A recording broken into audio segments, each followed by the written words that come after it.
Do you still remember the storm-beaten decks of Deadliest Catch, that rugged world of crab boats, towering waves, and men who risked everything?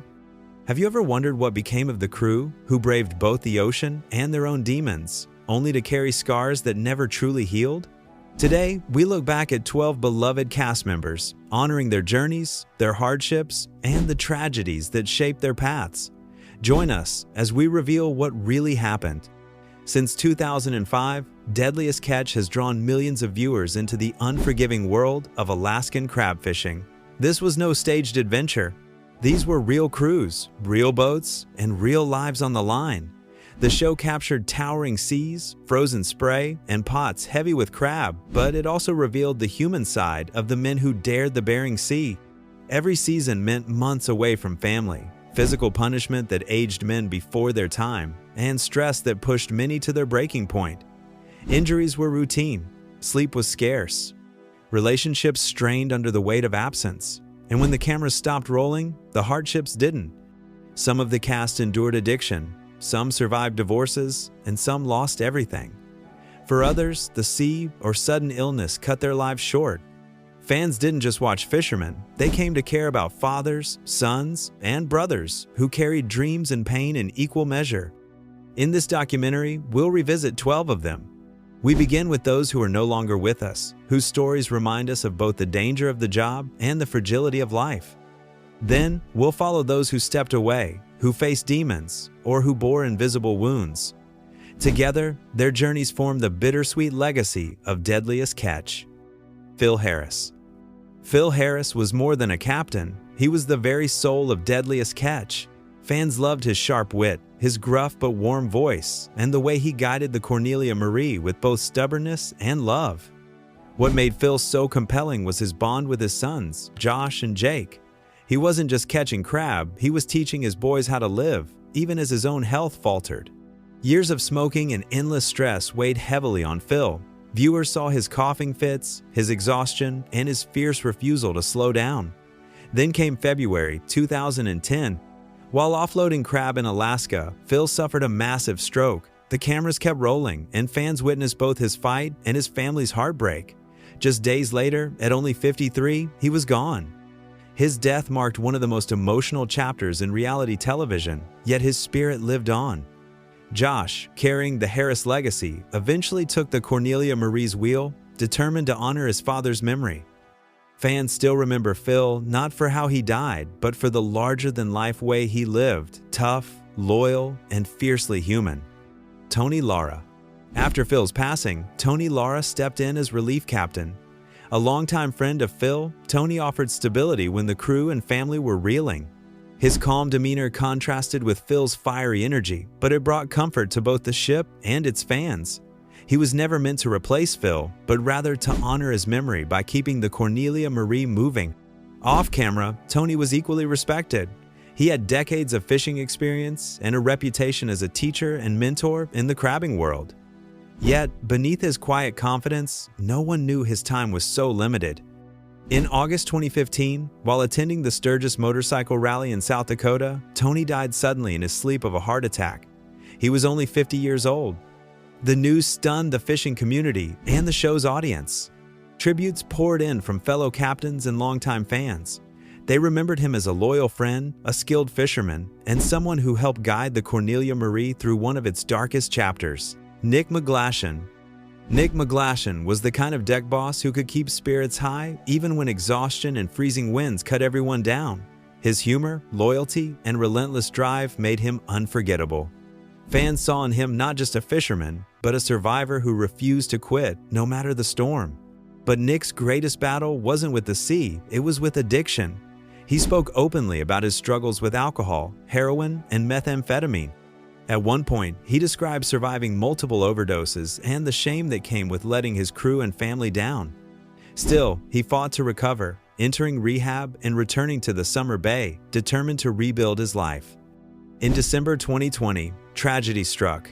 Nick was found unresponsive in a Nashville hotel room. The cause? A fatal overdose. He was only 33 years old. The loss shook both the fishing and fan communities.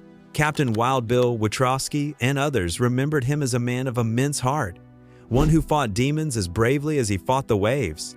For viewers, Nick's story became a painful reminder that behind the laughter, many carried invisible wounds. Mahlon Reyes. Mahlon Reyes was one of those deckhands who lit up the deck with his energy. Always smiling, always ready to push through long shifts, he was the kind of crewmate who made brutal days a little more bearable. Viewers quickly noticed his determination and his warmth. In July 2020, tragedy struck far from the ocean. Mahlon suffered a massive heart attack at his home in Montana. Though he initially survived and was rushed to the hospital, he never regained consciousness. Days later, his family made the agonizing decision to remove him from life support. He was just 38. His wife and children were left to mourn a man whose life had revolved around family and fishing. Fans remembered him not only for his work ethic, but also for his gentle soul. Crewmates held private tributes, knowing that even in a world as dangerous as crab fishing, sometimes life takes its toll in ways no one can predict. Blake Painter. Blake Painter arrived on Deadliest Catch as a young, confident captain. He seemed destined to lead the Maverick to long-term success, impressing viewers with both his knowledge and his boldness. But life after the show proved much more difficult. Blake struggled with personal demons and faced several legal troubles after leaving television. Away from the structure of fishing, his path grew darker. In May 2018, authorities found him dead in his Oregon home. He was only 38. Reports later confirmed it was an accidental overdose. For fans who remembered his early promise, the news was heartbreaking. His story became another sobering reminder of how fleeting both fame and life can be. While the Maverick moved on, Blake's name remained tied to the boat's legacy. Justin Tennison. On the Time Bandit, Justin Tennison wasn't the loudest or most famous crew member, but he quickly earned respect. Hardworking and dependable, he showed viewers the quiet grit required to survive crab season. In February 2011, tragedy struck. Justin was found dead in a hotel room in Alaska. At only 33 years old, he left behind 2 children. The cause was linked to sleep apnea and heart complications, conditions rarely associated with young men, yet intensified by the exhausting lifestyle of fishing. The crew of the Time Bandit and the entire Deadliest Catch community mourned him. His sudden passing underscored how fragile life could be, even off the deck. Fans remembered Justin not for a dramatic storyline, but for the dignity and determination he carried in every scene. And while these 6 men were lost too soon, others faced battles of different injuries, addiction, burnout, and legal troubles that forced them away from the sea they loved. Jake Harris. Jake Harris, son of Phil Harris, grew up under the unforgiving shadow of both the Bering Sea and his father's towering reputation. Fans watched as Jake worked as a deckhand on the Cornelia Marie, trying to prove himself. His youth, humor, and bond with his brother Josh made him endearing. But after Phil's death, Jake's life spiraled. He struggled with grief, addiction, and legal issues. Arrests for drug possession and theft made headlines. In 2019, he was sentenced to 18 months in prison after a confrontation with police. It seemed his path had broken beyond repair. Yet Jake's story is also one of resilience. After serving time, he quietly began rebuilding his life. In recent years, reports suggest he has worked towards sobriety and occasionally appeared alongside his brother, though far from the spotlight. For fans, Jake's hardships have been heartbreaking, but his survival offers a fragile kind of hope. His journey shows how grief and pressure can devastate, but also how healing remains possible. Josh Harris. Josh Harris carried one of the heaviest burdens on the show. After his father Phil's death, he stepped into a role few would envy, captaining the Cornelia Marie while still mourning. Viewers admired his determination, his steady leadership, and his effort to preserve his father's legacy. But the weight was immense. Josh faced financial struggles with the boat, disputes with partners, and the relentless stress of the fishing industry. Behind the scenes, he endured personal hardships, including relationship issues and the pressure of raising a family while living at sea. Despite challenges, Josh remained a cornerstone of Deadliest Catch. He appeared in multiple seasons, sharing both triumphs and setbacks. His story was never about perfection, it was about perseverance. For fans, Josh represents resilience, a man who turned heartbreak into responsibility, carrying the Harris name forward with dignity. While his journey continues to face storms, he remains tied to the Cornelia Marie, a living reminder of his father's spirit. Sig Hansen. Sig Hansen is one of the most iconic figures on Deadliest Catch. With his sharp wit, quick temper, and unmatched skill, he kept the Northwestern among the fleet's strongest. Fans saw him as both fierce and vulnerable, a captain who carried his crew like family. But even captains face limits. In 2016, Sig suffered a heart attack while filming. Later, in 2018, he had another one. These health scares terrified fans, who realized just how much stress the years at sea had taken on him. Beyond health, Sig faced family struggles, including legal issues involving relatives and the emotional toll of balancing fame with privacy. Yet, he returned again and again, proving his resilience. Today, Sig continues to fish, though with more caution.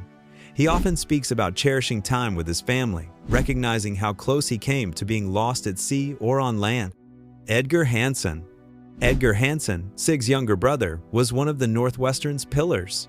As deck boss, he carried enormous responsibility, and fans admired his humor and relentless work ethic. He seemed destined to remain a fixture.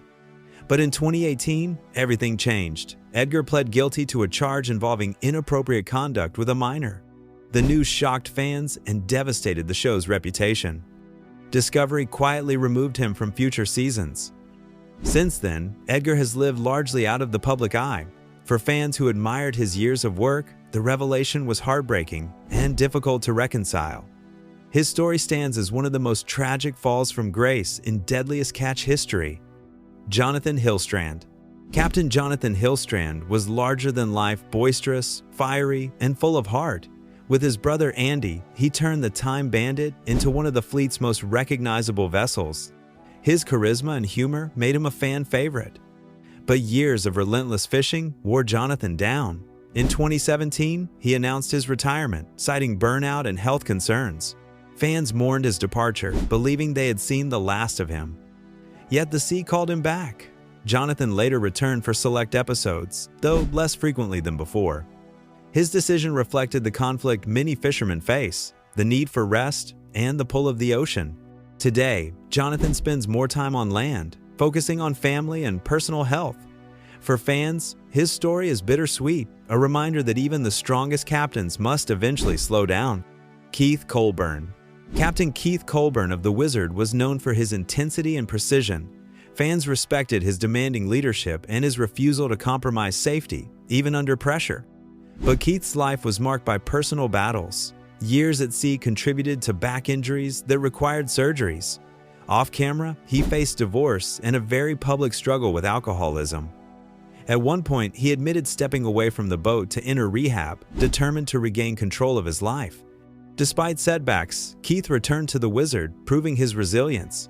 He continued fishing and appeared in later seasons, showing fans that recovery was possible even after deep struggles. His story stands as one of endurance, a man who faltered but refused to quit. The sea gave them fame, but it also demanded sacrifice. For Phil Harris, Tony Lara, Nick McGlashan, Mahlon Reyes, Blake Painter, and Justin Tennison, the storms ended too soon, leaving their families and fans with memories carved into salt and steel. Their names will always echo in the halls of television history and in the hearts of those who love them.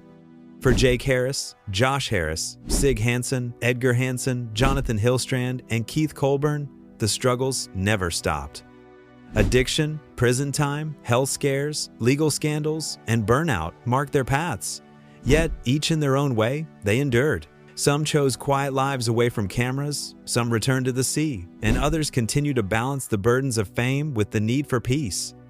Together, these 12 stories reveal what Deadliest Catch truly was, not just a show about crab fishing, but a tapestry of human resilience. It showed fathers teaching sons, brothers clashing and reconciling, and crews who became families under the harshest skies. It revealed both triumph and tragedy, reminding us that heroism lies not only in catching crab, but in facing life's storms with courage. The legacy of these men lives on, not only in reruns and headlines, but in the lessons they taught about strength, fragility, and the price of survival.